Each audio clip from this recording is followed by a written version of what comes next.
Is Ford catching up on GM's cash cows, the full-size SUV market, or did GM take their eye off the ball and focusing so much in EVs, they didn't pay attention to the competition coming? That is a beard scratcher. Hey, it's Tim, Pickup Truck Plus SUV Talk. I swear to God, I need some boxing gloves here in the office. This is just on my brain lately. I'm going to do one more video on this and hit it one more time. Could be a dead horse, maybe get 2 views in this video, but let's take another look at this because I have some historical sales data in this as well. And I had more information as well. I talked to some Ford salespeople today. I thought, let's talk about this one more time. So, if you haven't seen the news, it's over on pickuptrucktalk.com. I've added a little more details to the story. So, the 2025 Ford Expedition posts the best sales in 20 years. At best, the Chevy Tahoe, that's the best sales quarter. And I'm going to say 2025, it's actually Ford Expedition overall, but give you a little leeway here, give you a little bit of artistic leeway here with the writing. So what they did was the second quarter of 2025 sales results came out, and the new Expedition, its first quarter's ever on sale, was the 2025 quarter. It posted a whopping 43.9% increase in sales year over year, with 31,298 vehicles sold, besting last year's 21,747 vehicles sold. So 31,298 versus 21,747. That's a pretty good sizable increase. This is the best results in 20 years, going all the way back to 2005. Then they have the new Tremor you're seeing here on the screen. That's some B-roll for 812. We have the new interior setup. It's a little wonky for some people. This is the first quarter on sale. The beat the Chevy Tahoe that has been refreshed. Exterior, interior. We have the new Duramax diesel and different configurations, including the off-road configurations. They posted sales of 30,268. Now, combined with the GMC Yukon, its teammate, with 24,688 sales, the GM full-size SUVs bested the Ford Expedition. Okay, no question there. What's really interesting about all this information I just told you was that the 2025 Ford Expedition was not part of the Ford employee pricing going on. Remember, Ford announced employee pricing for all going to July 4th? The Expedition was not part of that.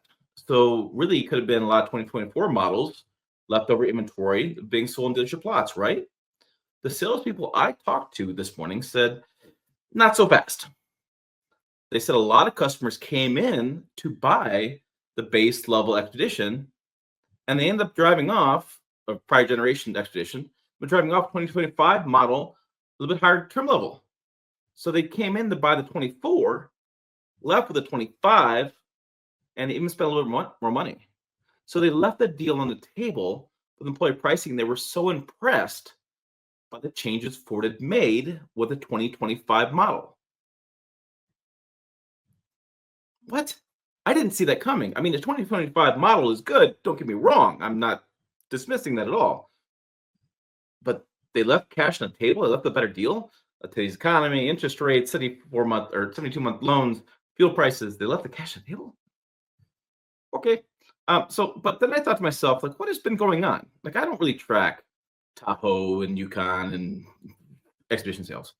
So I went to my friends at GM Authority, and they have sales results. So looking back over the years, you can see average numbers. So the Tahoe sells around 100,000, 105, 110,000, 88,000, some down years, 98, 100,000. And it sells on monthly, 7,000 in the first quarter. First quarter is always pretty bad, right? So 7,000, 9,000, 7,000, 8,000 in that range.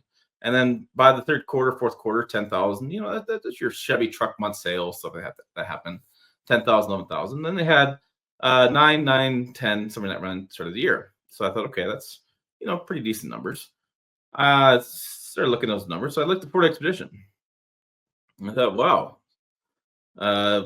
wait a minute here.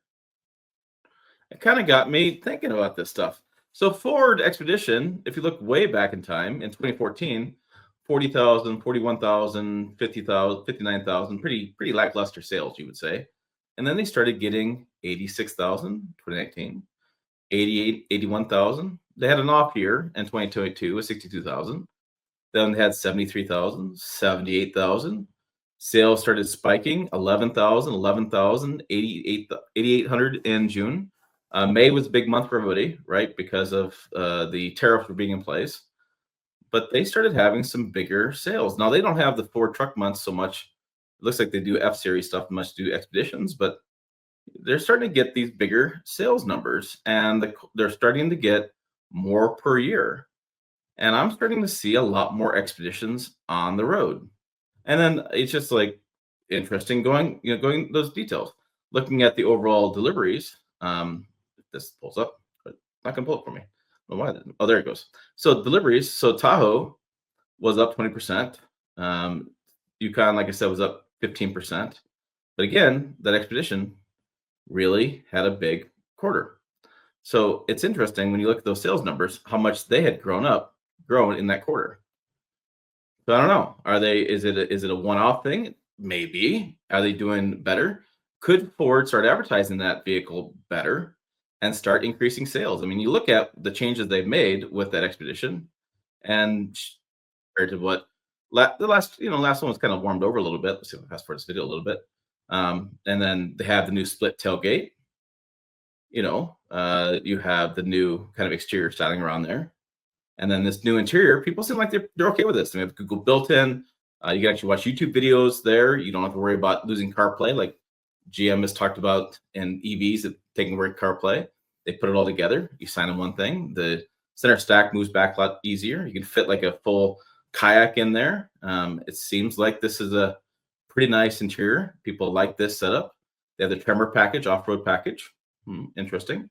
On the GM side, they have the new Tahoe looking that looks pretty nice. We have the full tailgate in the back, not a split tailgate. It's a nice looking vehicle. I'm surprised. I grew up in Michigan. A lot of Tahoes were being sold in 1990s, and I knew that. So you look back at those sales numbers, and that's why I saw a lot of Tahoes. We have Super Cruise in this. Ford's got the Blue Cruise. So looks like they're not showing. It's interesting. It's a good looking interior, but I'm surprised. And the Yukon, heck, the Yukon looks pretty nice. But I'm wondering, is it a price issue? It seems like they're comparatively priced. Let's go check the good pricing out real fast. We have the big screen here, one dash screen. I don't know. It seems like they're pretty comparable. Let's go check out pricing. It's got to be a pricing issue, right? All right. Sorry, it took me a moment to get the websites pulled up here, but we have. If I go hit the wrong button, Ford's got a summer sales event. But Ford's lead image here on Expedition shows starting at 62,320 as shown price, and then for Chevy Tahoe as shown price is 69,195, and the Yukon, I don't want to take their survey, but their shown price is 60 or 98,695 and 104,645. The elevation starts at 67, so GMC's definitely gone upstream as far as their pricing, and the Denali Ultimate at $140,000 for an SUV is ridiculous. But looking at this stuff, they say they starts at 62. So Tahoe says they start at least more or cheaper at 69. So there's their bold, like the American spirit of theirs. What's the cheap one? I mean, if you're to build and buy one at 59,000, let's see. Four-wheel drive LS. Yeah, this is a thing. It's like I have two-wheel drive at 61. It says 59, but here we go. It's 61,119 at I don't know. It must be cash offers near me. There's cash offers, standard vehicle price, $2,000. Okay, so not much there.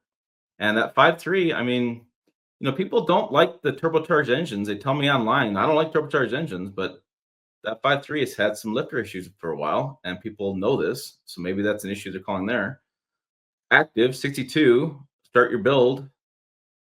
Expedition Active, the 3.5 EcoBoost, pretty nice engine in that. Two-wheel drive, 10 speed.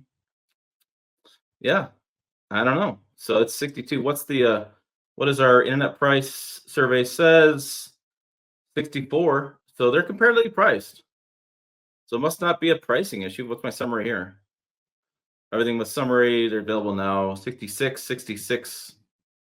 So right in the same price point. So, but yeah, I don't know. It is interesting. Like I said, growing up for years in Michigan, always saw lots of Tahoes. Didn't see very many expeditions. You can see the sales of expeditions going higher. I see GM all the time offering the Cadillac is going full EV and all these SUV going full EV. My dad just decided not to buy Cadillac because he didn't go EV at all. Are people tired of Tahoes? Is it Tahoe fatigue? Is Ford finally offering the expeditions more competitive now? What do you guys think it is? This is it. Last video on this. Put your comments down below. I'll be curious. Check out the website at pickuptrucktalk.com. As always, thanks for watching. I will see you down the road.